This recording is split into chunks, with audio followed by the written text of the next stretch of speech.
everyone, welcome. So this is phase equilibria part 5. I have uploaded its 4 parts on the channel where we have discussed some basic points, basic terms and important topics regarding this chapter including water system and sulfur system. So you can check out there on the channel. I'll provide the link of the playlist of this phase equilibria chapter in the description. So in this video we will discuss lead silver system. So let's begin with the lead silver system. So first of all, I would like to show you the phase diagram of lead silver system. So we have already discussed the sulfur system and water system and their phase diagram. Now we are studying lead silver system. So this is the phase diagram of lead silver system and this is drawn between temperature in degrees Celsius and composition, okay, in percentage. So in this particular phase diagram of lead silver system, so first of all let's discuss some important points and salient features of this diagram, and that is lead silver system का जो salient features है वो हम कह सकते हैं कि इसमें दो कर्व होते हैं AC और BC. I'll show you the curve. दो कर्व होते हैं AC और BC. एक कर्व होता है AC और एक और कर्व होता है BC. इसके अलावा इसमें 3 पॉइंट्स होते हैं C और B. ये 3 पॉइंट्स होते हैं, ओके. तो जो हमारा पॉइंट A है ये रिप्रेजेंट करता है मेल्टिंग पॉइंट ऑफ लेड. देखो यहाँ पे ना कॉम्पोजिशन लेड का 100% है और 0% है सिल्वर का. यहाँ पे सिल्वर 100% है, लेड 0% है. तो इसीलिए ये जो पॉइंट है A ये रिप्रेजेंट करता है लेड का मेल्टिंग पॉइंट, और ये जो पॉइंट है B ये रिप्रेजेंट करता है सिल्वर का मेल्टिंग पॉइंट, और ये जो पॉइंट है C ये रिप्रेजेंट करता है यूटेक्टिक पॉइंट. ठीक है, इसके बारे में हम आगे डिस्कस करेंगे, ओके. तो क्या है, दो कर्व्स हैं AC और BC हमने देखा. 3 पॉइंट्स हैं ABC. A है melting point of pure lead, B है melting point of pure silver और C है यूटेक्टिक पॉइंट. इतना तो हमने डिस्कस कर लिया. अब आगे देखते हैं. इसके अलावा इसमें एरियाज़ भी होते हैं. 3 एरियाज़ हम देख सकते हैं. ये जो एरिया है ACB, इसके ऊपर का एरिया अबव ACB, ये रिप्रेजेंट करता है लिक्विड PbAg को, यानी कि solution of lead and silver. इसके अलावा जो हमारे पास एरिया होता है वो है एरिया बिलो AC, ओके. तो ये है हमारा AC. इसके नीचे का जो एरिया होता है ये रिप्रेजेंट करता है सॉलिड PB को, यानी कि देखो यहाँ पे 100% PB है ना, तो सॉलिड PB यानी कि सॉलिड लेड की बात कर रहे हैं हम. और इसके अलावा हमारा एक और एरिया होता है BC, एरिया बिलो BC, ये रिप्रेजेंट करता है सॉलिड AG को, यानी कि सिल्वर की बात कर रहे हैं, ओके. इसके अलावा इसमें फेजेस की बात करें अगर हम, तो फिर 4 फेजेस हम देख सकते हैं. पहला है सॉलिड सिल्वर, सॉलिड लेड, ये तो 100% प्योर वाला है. इसके अलावा होता है इनका solution of AG and PB. हाँ, इसमें हम बात करेंगे लेड और सिल्वर के सॉल्यूशन की भी. और इसके अलावा वेपर्स, ओके. ये फेजेस होते हैं इसमें.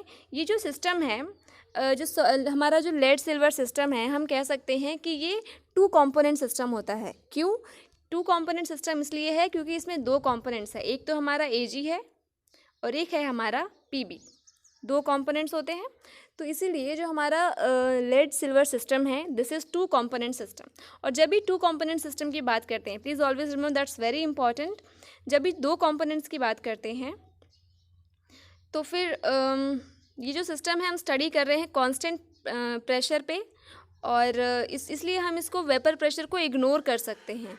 और कंडेंस्ड फेज रूल जो है ना वो अप्लाई होता है यहाँ पे. क्योंकि ये सिस्टम हम कांस्टेंट प्रेशर पे स्टडी कर रहे हैं, इसलिए जो इसका फेज रूल होगा वो कंडेंस्ड हो जाएगा और फेज रूल चेंज हो जाएगा. P+F = C+1 हो जाएगा. हमने जो अब तक पढ़ा है P+F = C+2 है, वो होता है 1 कंपोनेंट सिस्टम के लिए. लेकिन 2 कंपोनेंट सिस्टम के लिए we are having the phase rule P+F = C+1.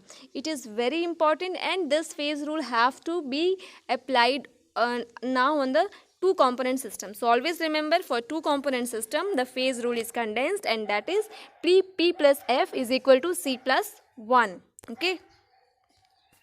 Now, so this is all about the areas, and now we will start with all the curves, all the points, and we will start with curve AC. तो हम पहले curve AC ही देख लेते हैं. ये है curve AC जो represent करता है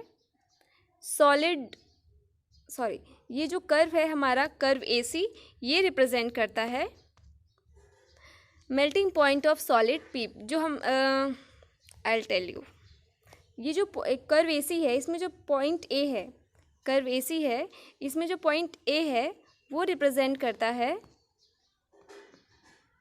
melting point of solid PB। ये तो हमने देखा, ये जो कर्व A है ये रिप्रेजेंट करता है melting point of solid PB, और इसके साथ ही साथ जब हम इसमें सॉल्यूशन को ऐड करते हैं, सॉलिड PB में जब सॉल्यूशन को ऐड करते हैं तो उसका मेल्टिंग पॉइंट धीरे धीरे कम होता जाता है। ठीक है, तो this is all about the curve AC कि जो पॉइंट A है वो मेल्टिंग पॉइंट ऑफ PB होता है। ठीक है, और जैसे ही हम इसमें सॉल्यूशन को ऐड करते हैं AgPB का, तो उसका जो मेल्टिंग पॉइंट है वो धीरे धीरे कम होता जाता है। ओके, और जो फेज़ इक्विलिब्रियम होता है अलॉन्ग AC वो होता है सॉलिड PB और सॉल्यूशन। तो ये जो हमारा कर्व AC है इस पे दो फेजेस जो इक्विलिब्रियम में रहते हैं वो होता है सॉलिड PB यानी कि सॉलिड लेड और सॉल्यूशन, ये दोनों आपस में इक्विलिब्रियम में रहते हैं। इसलिए यहाँ पे दो फेजेस होंगे, एक तो सॉलिड हो गया और एक हमारा सॉल्यूशन हो गया, और कंपोनेंट तो दो ही है क्योंकि लेड है और सिल्वर है। ठीक है, और जब हम फेज रूल अप्लाई करेंगे for two component system that is P plus F is equal to C+1, we will get the degree of freedom 1। So that is why this system is monovariant along curve AC। अब हम बात करेंगे curve BC की। Curve BC में देखते हैं, ये है हमारा कर्व BC। ये जो पॉइंट B है ये रिप्रेजेंट करता है 100% Ag, यानी कि जो हमारा सिल्वर है, सिल्वर का मेल्टिंग पॉइंट रिप्रेजेंट करता है। लेकिन जैसे ही हम इसमें सॉलिड AgPB को ऐड करते हैं इसमें, तो इसका जो मेल्टिंग पॉइंट है वो डिक्रीज़ करने लगता है टाइम, मतलब कॉन्सेंट्रेशन, वो सॉल्यूशन ऐड करने के साथ इसका मेल्टिंग पॉइंट डिक्रीज़ करने लगता है। ठीक है, तो फिर जो फेज इक्विलिब्रियम होता है वो होता है सॉलिड Ag और, हाँ यहाँ पे ना सॉलिड Ag और सॉल्यूशन के बीच में इक्विलिब्रियम होता है। तो यहाँ पर भी फेज़ दो होंगे क्योंकि यहाँ पे जो सॉल्यूशन ऐड किया गया है PB-Ag का है, तो दो कंपोनेंट्स हो जाएंगे, फेज़ दो हैं। और जब हम फेज रूल अप्लाई करेंगे for two component system that is P plus F is equal to C+1, we will get the degree of freedom 1, that means the system is monovariant. Okay, now we will study about the eutectic point that is point C। तो जो point C है पहले हम उसे एक बार देख लेते हैं। ये है हमारा पॉइंट C जिसे हम यूटेक्टिक पॉइंट कहते हैं। इस पॉइंट पे कर्व AC और कर्व BC ये दोनों ही आकर यहाँ पे मिलते हैं। ठीक है, this is the eutectic point. अब हम इसके बारे में पढ़ेंगे। जो कर्व AC और BC है वो यहाँ पे C पे आके मिलते हैं, इंटरसेक्ट करते हैं, जिसको हम कि यूटेक्टिक पॉइंट कहते हैं। जैसे हमने पहले पढ़ा था ना, जिसमें कि हमारे पास ट्रिपल पॉइंट था, वैसे ही ये यूटेक्टिक पॉइंट है। तो यहाँ पे तीन phases solid Ag, solid PB और इसके साथ ही साथ इनका सॉल्यूशन, ये आपस में इक्विलिब्रियम में रहते हैं। जो हमने जो पढ़ा था वन कंपोनेंट सिस्टम में ट्रिपल पॉइंट, वो और ये they are equivalent we can say at their places, कि यूटेक्टिक पॉइंट पे भी ये जो तीन फेजेस हैं सॉलिड Ag, सॉलिड PB और उनका सॉल्यूशन, वो इक्विलिब्रियम में रहते हैं। तो इसलिए यहाँ पे फेज हो जाएगा तीन, नंबर ऑफ कंपोनेंट तो दो ही रहेंगे Ag एंड PB, और जो फेज रूल हम अप्लाई करने वाले हैं that is P plus F is equal to C+1। तो क्योंकि ये टू कंपोनेंट सिस्टम है that is why this is condensed phase rule, and after applying and after putting all these values on this condensed phase rule formula we will get the degree of freedom 0। Remember triple points पे भी degree of freedom ऐसा ही कुछ आता था। इसीलिए ये जो system है AgPB का और उनका सॉल्यूशन का एट यूटेक्टिक पॉइंट C वो नॉन वेरिएंट है, क्योंकि यहाँ पे डिग्री ऑफ फ्रीडम 0 आया है। जो दोनों वेरिएबल्स हैं वो फिक्स्ड है यहाँ पर, right. Now we will start with the areas. हम इनके एरियाज़ को देखेंगे। Area above ACB। ओके, तो पहले हम एरिया अबव ACB देख लेते हैं। ये है हमारा एरिया अबव, ये है ACB और इसके ऊपर का जो एरिया है ये वाला एरिया, ये रिप्रेजेंट करता है लिक्विड PB-Ag को। ठीक है, लिक्विड PB-Ag यानी कि PB-Ag का जो सोल्यूशन है उसको रिप्रेजेंट करता है एरिया अबव ACB।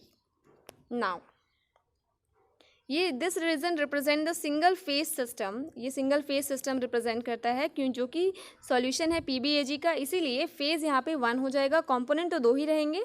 और we will apply condensed phase rule because this is the two component system and we will get the degree of freedom 2। And at this point the system liquid PBAG is bivariant, क्योंकि यहाँ पे degree of freedom we are getting 2. So this is all about area above ACB. अब हम बात करेंगे area below AC और BC की.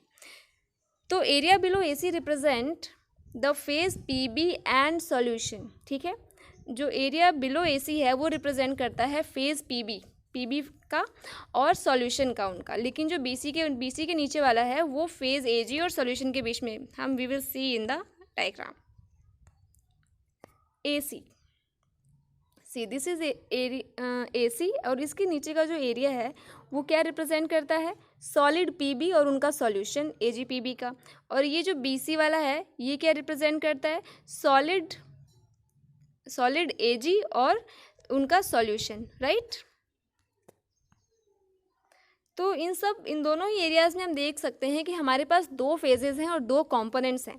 तो नंबर ऑफ फेज 2 हो जाएंगे, नंबर ऑफ कंपोनेंट 2. और जो हम यहाँ पे कंडेंस्ड फेज रूल अप्लाई करेंगे, P+F is equal to C+1. और we will get after putting these values in this particular formula we will get degree of freedom 1 which shows this is monovariant system. So I think it is clear to you all, and that's all for this class. Thank you so much for watching.